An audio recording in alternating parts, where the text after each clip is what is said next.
everybody, Rachel Willis here, technical agronomist for Northern Illinois.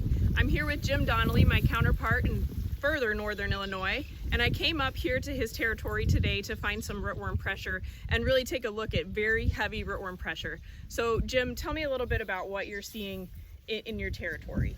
Yeah, so it's really not much of a surprise. You know, it's something that we've been seeing over the past few years, especially long-term corn rotations. We're just seeing what I would consider historic corn rootworm pressure.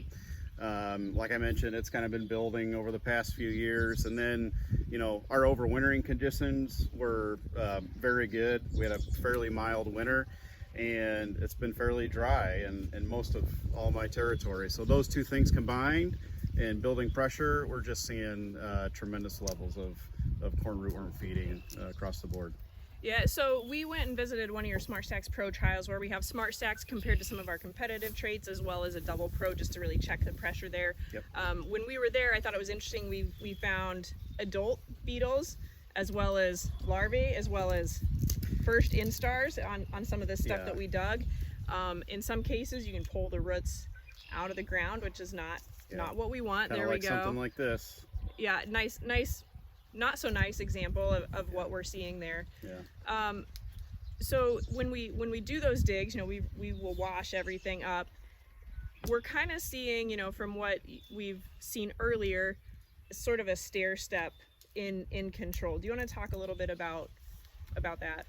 Yeah, so in all of our new SmartStax PRO trials, we've got various different traits, competitive traits, our own, you know, currently, you know, commercialized traits. We've got our double PRO in there just to kind of gauge what kind of pressure we have, and then we've got our new trait SmartStax PRO. So, you know, from the double PRO standpoint, we're seeing, you know, pretty tremendous feeding, and from a plot standpoint, that's awesome. You know, that's what we want to test, but you know, not so much for in the other fields out there. But from a stair step standpoint, you know, to your point, you know, basically what we're seeing on SmartStax PRO is fairly, you know, minimal feeding. Nothing's perfect out there, but fairly minimal feeding on what we've dug so far. And then just kind of a gradual decline in efficacy. So a little bit more feeding on SmartStax, and then as you go down further into some competitive traits, we're starting to see some, not starting, I mean, we're seeing some pretty intense feeding there. And that's what this is, a competitive check. Yeah, so if we get into fields where we're seeing this, you know, if you're in a situation where you have a lot of lodged corn on something that has very strong roots traditionally, if we are, you know, if we're in that situation where we can pull roots out of the ground, or we're out digging and we find roots like this, number one tip, what do we do?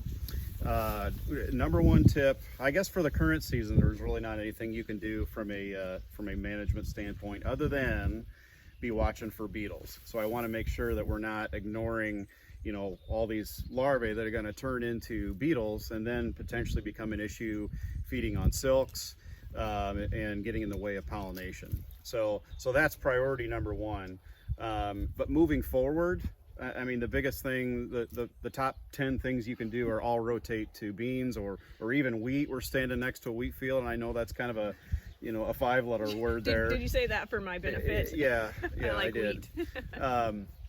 But rotate to something. And it's not that either of us really love soybeans, or, you know, but you have to rotate, because where we're at now, our pressures are so high in some of these fields that whatever tool you throw at it, you know, as far as in-season management, it may not be the outcome that you want.